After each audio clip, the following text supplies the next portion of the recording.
Bienvenidos a un programa especial de Perspectiva Criminológica, un espacio dedicado a informar sobre criminología, seguridad y prevención. Hoy nos acompaña Valerie Contreras, quien nos trae 2 cápsulas informativas sobre violencia armada y bullying en Costa Rica. Así que sin más preámbulo, comenzamos.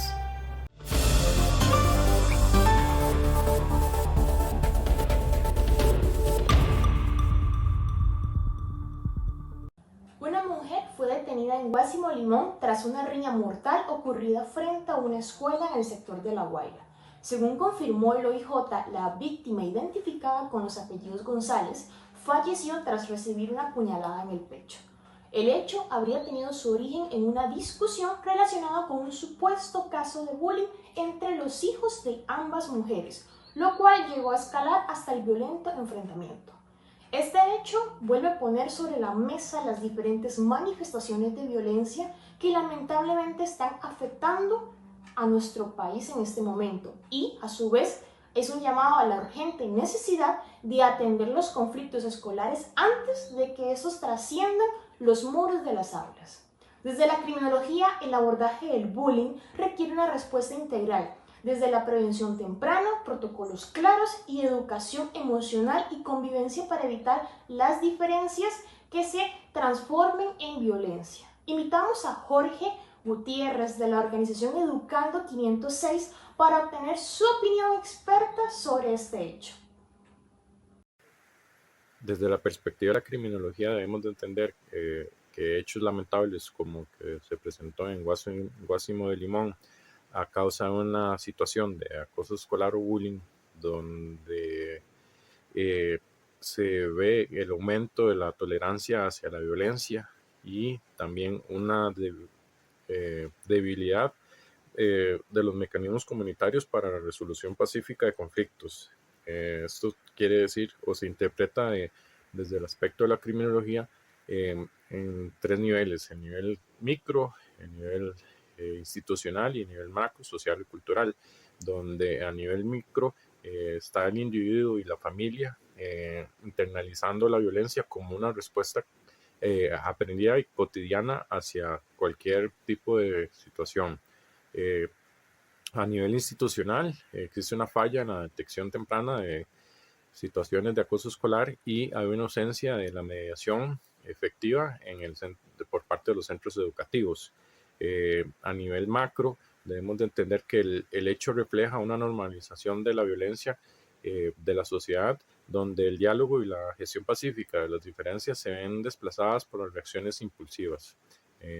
Dentro de las implicaciones que esto conlleva es, bueno, primeramente la prevención situacional y social del delito, donde los entornos escolares deberían de verse como espacios seguros, pero no se está viendo así. Debemos de entender que la prevención primaria es uno de los elementos por los cuales se va a poder trabajar y mejorar en el aspecto de reducir este tipo de situaciones o que lleven a este nivel de violencia. Debemos de entender que la aplicación de los protocolos contra el bullying son importantes. El personal docente administrativo, ellos están capacitados para poder llevar y dar una solución a los diferentes hechos que se dan cotidianos en los centros educativos. Entonces, como consejo o como una forma de aplicación, los padres de familia deben de entender que este es el mecanismo por el cual se debe trabajar y se deben resolver estas situaciones. Debemos de entender que para esto se deben crear nuevos programas de intervención familiar donde se eviten, digamos, que las disputas escalen hasta o que estén fuera del control institucional. También debemos de entender que la responsabilidad debe ser compartida y en sí no se debe desligar del contexto familiar, donde muchas veces, como dije al inicio, los jóvenes imitan o copian este tipo de conductas.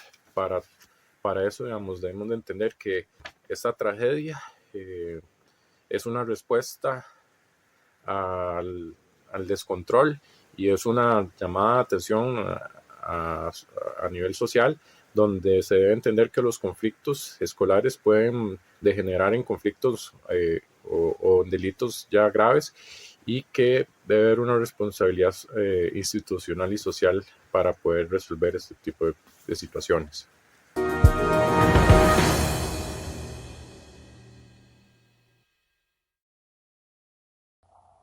El reciente Informe Nacional de Violencia Armada 2025, publicado por FUNPADEN, revela detalles sobre la magnitud de este fenómeno y cómo afecta a distintas comunidades del país.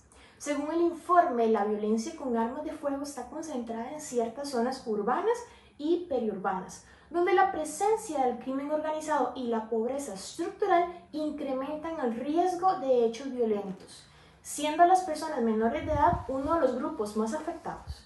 El informe también advierte que la violencia armada no está distribuida de manera uniforme, sino que se concentra en ciertos distritos donde la intervención institucional ha sido limitada, y señala la necesidad de mejorar la coordinación entre instituciones de seguridad, justicia y prevención.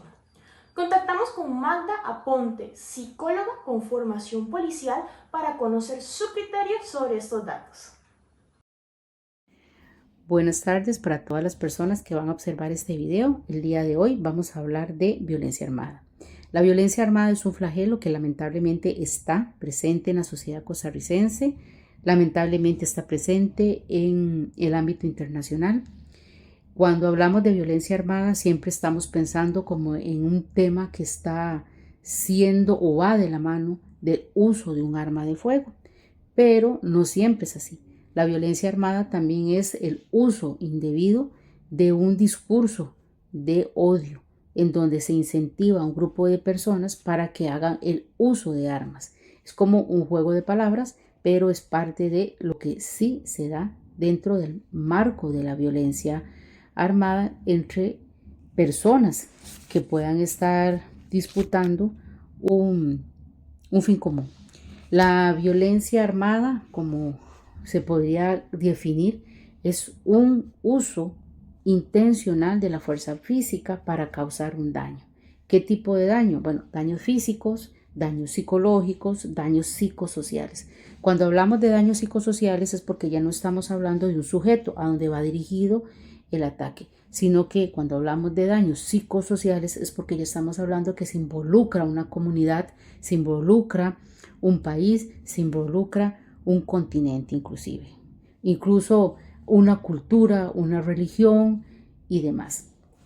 En sí, lo que impacta dentro de las personas que realizan o cometen actos violentos, desde el uso de armas y demás, son cómo se conforman estos grupos, alrededor de qué se conforman estos grupos. Entonces, aquí podemos hablar un poco de lo que nos dice la psicología social a través de la psicología de los grupos.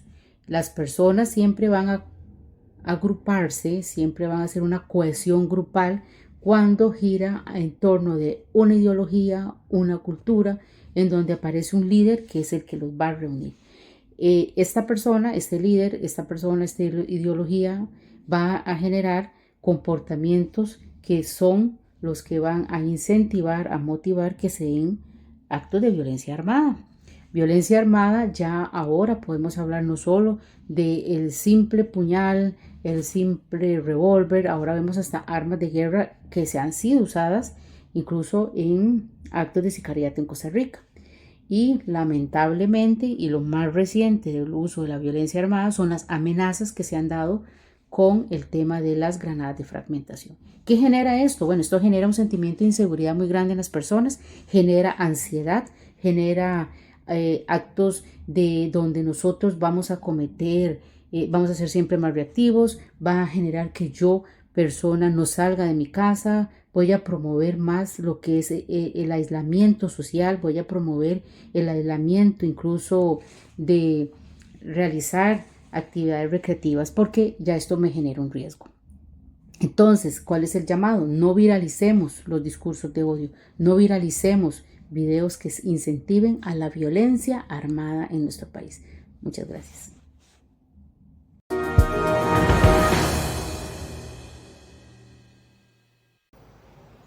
Muchas gracias, Valerie, y a ambos expertos por esta valiosa información.